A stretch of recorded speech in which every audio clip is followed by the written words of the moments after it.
Hello there, welcome to my new abode.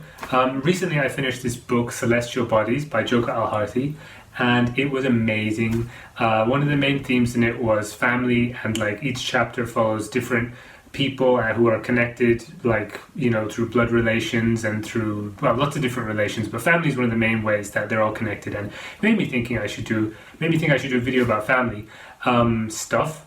And coincidentally, or maybe not coincidentally, maybe this was like kind of at the back of my mind, but I also have changed where I'm living for a short amount of time. For people who watch this channel, you may have noticed the change of scenario. And so I'm now living with my family for a little bit. My mum, my dad, and my sister, and we're all living together. And what better time to talk about characters in fiction who have had issues with their families. So to begin with, I want to talk about Abdallah from Celestial Bodies. So the first chapter of the book is just a few pages. All the chapters are just a few pages. And the first one, called Maya, is about Maya, and it's about her intense love for this boy called Ali, and then how that love is suddenly, you know, I mean, it's all like kind of kept internal. She's a very quiet person, and then suddenly her world is turned upside down when her mom tells her that this boy called Abdallah wants to marry her, and so they're going to do that, and end of story. And so this is set in the 80s, early 80s in Oman, and she doesn't really have a say in that, and it's not in her nature to sort of like protest it or anything. And so she ends up marrying this guy, and she has a daughter with him, and the daughter she names London. And London is the name of the place where the person she loved went to study for university. So there's like, without like being explicit about it, there is a sort of like rebellion going on there in the way that she names her daughter, and that's just the first chapter. And there's a real sense of loss. And I haven't even spoken about Abdallah yet, really, because the thing is that's so interesting is that after that chapter and throughout the book, Abdallah gets loads of chapters. Like it kind of goes in an alternating pattern between him and then other characters, most of them women, who are connected somehow to this family. And I guess like I was really interested in this story of the way that the repressive and patriarchal nature of arranged marriages can have a really horrible detrimental effect on the man, because obviously from the first chapter we see how it affects Maya, but then as it goes on, like this guy, we see him, you know, as a middle-aged man kind of coming to terms with the fact that his wife doesn't love him and never has loved him, and you know, like what it feels like to know that not only does your beloved not return your love, but because you loved them, kind of you ruined their life, or you set them on a path where they'd always be with you, and you know, not doing what, you know, the path that they would have wanted to do. And so that's also just incredibly tragic. And I think that Abdallah's character is so important for the book, because while the female characters kind of get more interesting stories, and it's really more about them than about him, through him we really see like patriarchal stuff having a really detrimental effect on his mental health, and like all the traumas that he's gone through, a lot of them are, you know, like the main one is to do with his father, like his relationship with his father, but also the arranged marriage thing, you know, the love of his life ending up, you know, like, you know, just because they got married doesn't mean she was gonna return his love, and having to realize that as he gets older is really like quite heartbreaking. So moving on, number 2, Gregor Samsa from Metamorphosis. So Metamorphosis begins in the first sentence. Gregor Samsa wakes up and he's an insect, a giant insect, although like I think there's like some debate on how that word is translated, if it's like cockroach or insect or vermin, but yeah, he's like a big bug, right? And he wants to go to work. He's like, how am I going to get to work now? And so it's kind of funny, but also kind of tragic and sad and horrifying. And one of the main things is family, how his family takes care of him. And for me, the sort of really disquieting and like unnerving part of that is less the father relationship, which I always hear talked about, because apparently it's meant to like reflect Kafka's own relationship with his father, but that's kind of like violent, right? Like the father throws an apple at him and he gets really injured, and like, yeah, it's horrible. But more the sister relationship, because the way that she kind of, you know, they love each other at the beginning, and then he becomes a bug and she has to kind of take care of him, but as it goes on, you know, she just sort of wants to move on with her life. And that feeling of her like kind of leading the family, and the whole family just basically coming to terms with the fact that, you know, like their son is a bug, and it's now like, you know, a thing. He's kind of a thing of the past, and they're all kind of trying to, you know, move away from him and build, well, not build, but just continue on without him. And so that kind of separation and alienation is really like, I don't know, like eerie and affecting and just like pretty grim. But yeah, the Metamorphosis, probably like Kafka's most famous short story. Number 3. What was number 3? Number 3 was Antigone. Yeah, Antigone. Antigone, because I did Oedipus in the last 10 characters video of this style, and Antigone was Oedipus's daughter, and so like, you know, that's a pretty messed up family. It's my favorite family in fiction, has to be the House of Cadmus. They've just got so much going on. And they've got such great characters thanks to works by people like Sophocles. But yeah, the play by Sophocles, Antigone, like, for those who don't know, the story is about, there's a war between two of Oedipus's sons, and they both kill each other, in battle. And one of them, the one who is defending the city, is given like a big proper burial, as you'd expect, and the one who's attacking the city is left outside to rot and for his carcass to be eaten by animals and so on. And it's you know, not just a humiliation, but at that time like really sacrilegious, because, you know, you're supposed to bury bodies, and by burial it doesn't mean just put them in the ground, but sort of do a religious ceremony and put some earth on the body so that the soul can go down to the underworld. And, you know, if you don't do that, you're kind of like condemning them to, you know, like you're not letting their spirit pass on. So it's like pretty sacrilegious, which is important to the play. And so Antigone is the sister of both brothers, and she thinks that they should both be treated equally. And so even though the state says no, she is determined to go and bury her brother's body. And that's like the main conflict of the play. And it's often like seen as a play about like state versus family, right? Like how, you know, like the laws of the state and the laws of like kind of just the family, and what she calls the laws of the gods, which are, you know, you have to honor your family and like bury them and stuff like that, and that kind of clash.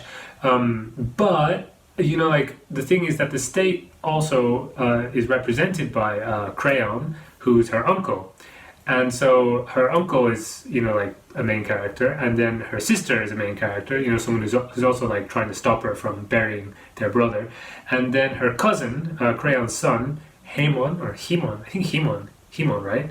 Haemon maybe, I don't know. Anyway, Haemon, he's also like important because he's her lover.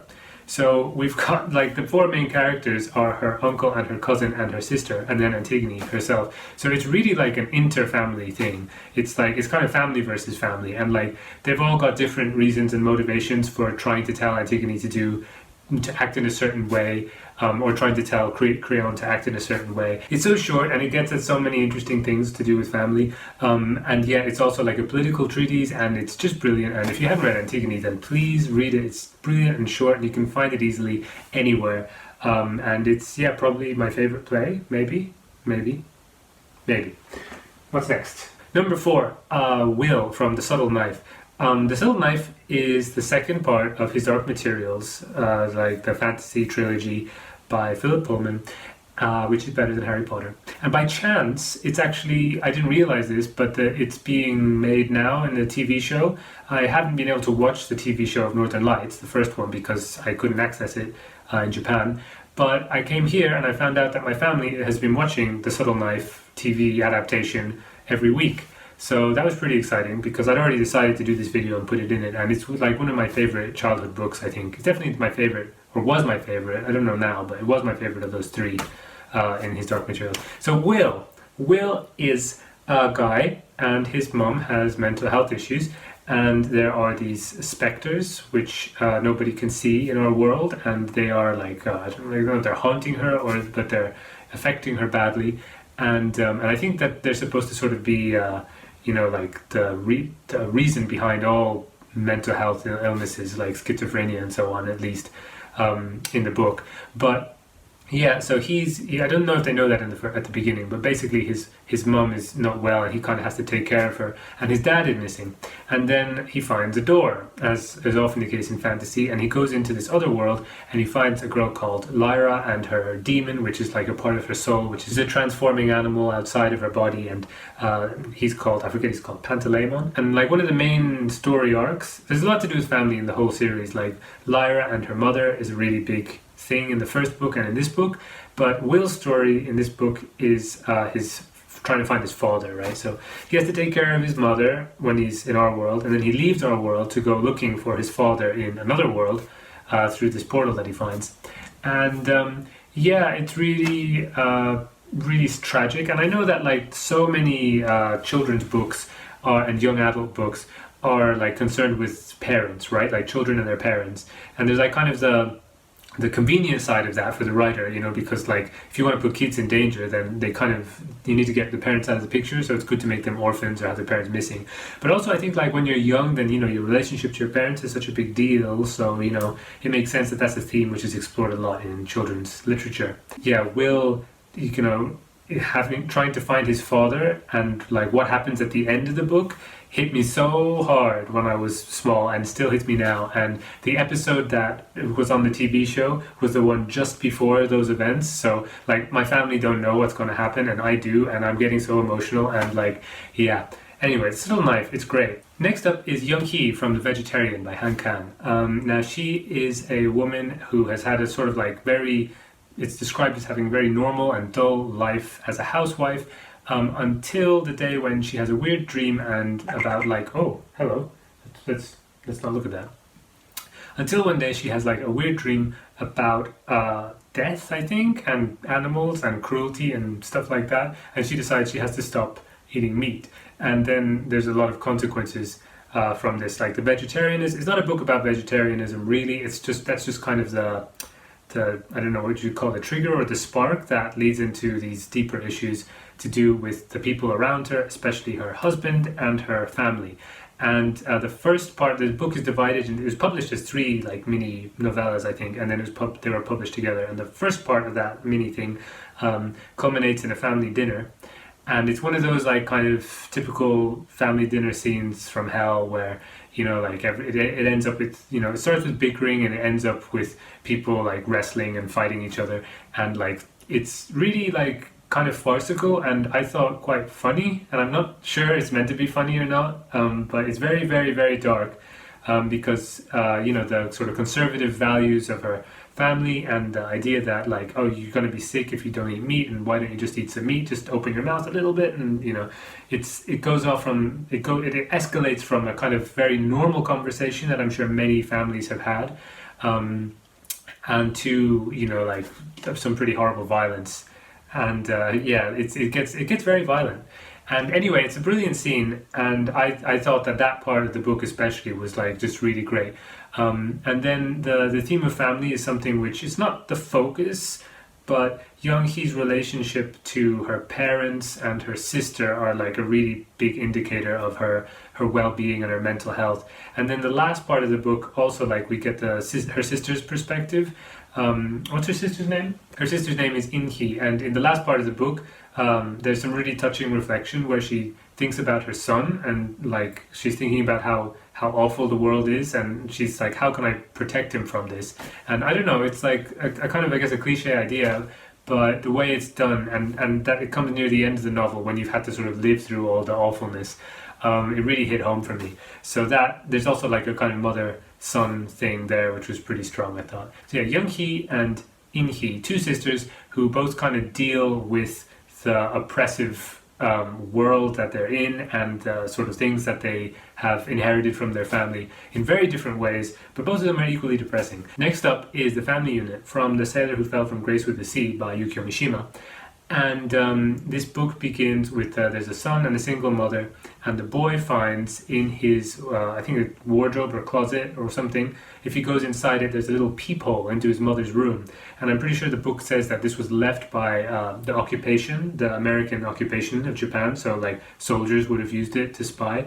And I hope I'm not getting that wrong, but I'm pretty sure like that's one of the points that, you know, the hole he's looking through is something which was left by the American military occupation. It's got like kind of resonance and stuff, right? Because then what happens is his mom starts seeing a sailor, a Japanese sailor, and when they have sex, the boy looks through and sees it and has this sort of like, I don't know if he's supposed to know about sex or not, but he has a sort of divine revelation where like his worldview shifts. It's written like this really kind of like affirmative and beautiful moment where he kind of like understands the world a bit better, I guess. But obviously it's also pretty messed up, and that's like, I think, a good introduction to this book. It's got like beautiful language and like really interesting themes and ideas explored together through this family unit of the boy and his mum and her sailor lover. There's like a kind of thing about the boy where he rejects adults but sees his substitute father as like really brilliant, and then that starts to change as the story goes on, and he starts to see him as just another terrible, corrupt adult. The boy and the other children in the book are kind of really disillusioned by adults in general, and I think it's supposed to be like, because it's like set in the, I think it's in the post-war, right? So, you know, the adults for them are the ones who lost the war. And so it's like this new generation who are restless and angry. It's just like really brilliant, and the language is gorgeous, and it's also disturbing and dark as hell, so I recommend it. Next up we have Roderick Usher and his sister, whose name I don't remember, from The Fall of the House of Usher by Edgar Allan Poe. This begins with Roderick writing a letter to an old friend of his, who's more an acquaintance really, but he says like, I'm not well, please come help me. And the guy who's nice comes and helps him, and he finds this like decrepit mansion, and Roderick is unwell and really morbid, and like he's like a Tim Burton character, and his sister is the same, and she's also very, very ill, like close to death's door kind of ill, and she has sort of like catatonic seizures all the time. And things aren't going well for those two. And the main thing is that they are the last living members of the Usher line, right?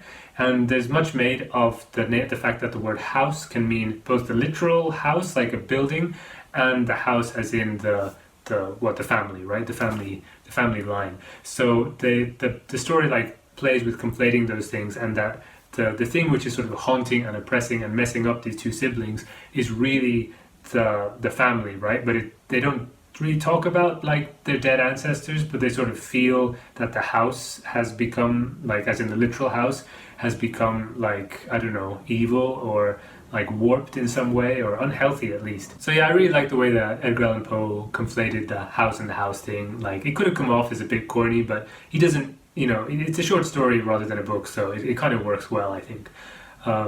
So yeah, that's a fun family. Next we have Moominmama from Moomins in the Flood by Tove Jansson. She's the best character, kind of the main character really. She and her son Moomin Troll are looking for a house, a place to live, and they go on a little adventure and they meet people as they go. And as the story progresses, it transpires that Moomin Papa left them long ago to go traveling, and that, you know, it's like pretty tragic. And even though like that's not the main thrust of the story, that they have to find Moomin Papa, it kind of becomes a quest, and it's sort of like that damsel in distress trope but inverted. Moominmama is just such a brilliant character, and she's tenacious, and she's, you know, loving and caring, like conservative with a small c. She's always got her little handbag with her, and you know, she's just like always so wise as well, and she's a cliche of like motherhood tropes, right? She is a cliche, but Tove Jansson does it in such a way that it's just really moving, I find. Like she doesn't like, I don't know, she doesn't like slap you in the face with it, but like there's little scenes, like there's a scene with a cat and her kittens which are being like on a chair which is like going down a river, and Moominmama sees this and she says, "Poor mama."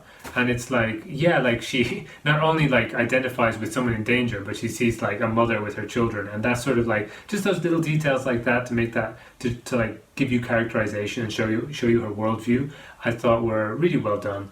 And like I said, like she's the real hero, and the way that she kind of pulls the family together, and like, you know, there's a sort of a trope, I guess, in stories where there should be a mother and a father and children, and that is the proper family unit, and when one of them is missing, then there's problems, and then at the end something will happen to kind of bring them all together again. So that's kind of like, you know, boring and normal. And in this story, the reason why that trope works so well is because because like they don't actually need Moomin Papa there. Like you see throughout the thing that, you know, Moominmama and Moomin Troll, her son, are like really like self-sufficient, right? They can do things by themselves. It's not like their family is broken and that like it's only going to be fixed once they have that father figure there to sort of like be the paternal nucleus or whatever.